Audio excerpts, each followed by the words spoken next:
Hi, my name is Elizabeth Thompson. Um, I am an early childhood education major, an MED, not major, but that's what I'm doing in grad school is early childhood education. I'm earning my MED.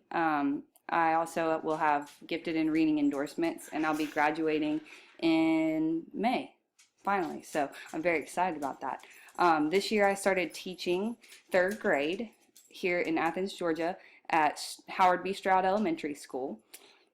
Um, I also have taught kindergarten. I've been working at this school for longer than this year, though. I started in October of 2014 as an interventionist, and then as an interventionist, I worked in the computer lab. So that's kind of my background with technology. Although I'm not really a technology teacher, and I've never taken, technology geared classes, it's always been a big passion of mine to teach with technology and to use technology versus just sort of having technology around. So, and I'll get into that in a second. So my project idea is to create a tech training site for our students at Stroud. And so I would call it something along the lines of Superstar Tech Training because we are the superstars, but that's not a set in stone name at all. If you haven't, actually I'd prefer for it to be a little catchier. So why did I choose this? I started talking about earlier. I have always had a passion for technology, but not in the superficial way that we often see technology used in the classroom. And in Clark County, we do have one-to-one technology, which is a blessing and a curse. All of my third graders have their own laptop that they can take home with them, and they have it every day at school, most days, unless they forget it.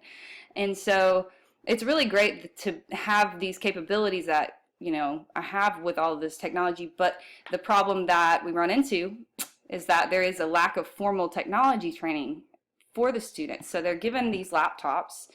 Not to mention that laptops and computers are kind of phasing out as far as kids go. If you give a kid an iPad, an iPhone, anything Apple, anything touchscreen, most of them can figure it out like that. I mean, it's very easy for them. The interface is very different from a computer where you have a start menu and you have programs and you have settings and all of these different things that kids need to know about. And technology has been kind of completely taken out of the curriculum. It used to be a special at least, but not anymore. We have a technology special, but it's not really technology. It's a classified teacher who administers a program called Classworks, but the kids don't learn anything really. I mean, they just click wherever they're told to click. It's really just clicking. So they don't really get a whole lot of technology training from it. And honestly, it makes them hate technology because they don't want to be on this boring program, and that's the only thing they get to do.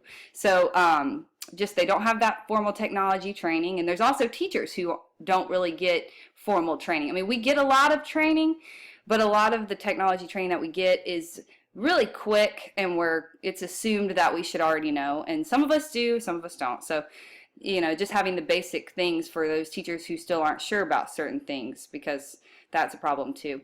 And also I get a lot of requests from students. I have a lot of cool things I do with technology. I make slides a lot. I have a website. It's more of a start page that includes a lot of things, and so I can just say, go to my website, click here, you'll find what I want you to get on, and it makes it very easy for them. So a lot of them have asked me, Ms. Thompson, can you show me how to make a website? Can you show me how to make a YouTube video? Can you show me this? And I would love to show them that, but there's just not very much time. So I thought if I could create something for them, they would go out and be able to do it on their own. So here's some of the things I've already done to kind of combat the technology gap, I guess you could call it. These are some posters I have in my classroom. So you can't read them all that well, or maybe you can, but one is called, this one right here is Computer Tips and Tricks. So just some tips for using the computer, some good habits to have. Honestly, not all of these are correct. I'm still learning a little bit about their computers, and they're different from mine. So some of these things have changed. Some things over here, the computer problem solving. These posters all have at the top, my computer froze, something popped up, the internet won't connect and I can't log in. And so these are the things I'm getting, I'm trying to teach and help children write and, learn to read, but I can't use the technology because instead of learning about reading and writing, instead we are talking about restarting the computer, and it's just a constant struggle. So these are some of the things that I've already done, but these posters, I mean, they only can do so much. I can only write so much on paper and put it on the wall. So at the beginning of the year, I was looking for ways to teach them. So I looked around on YouTube and on Google for some video tutorials like I want to make.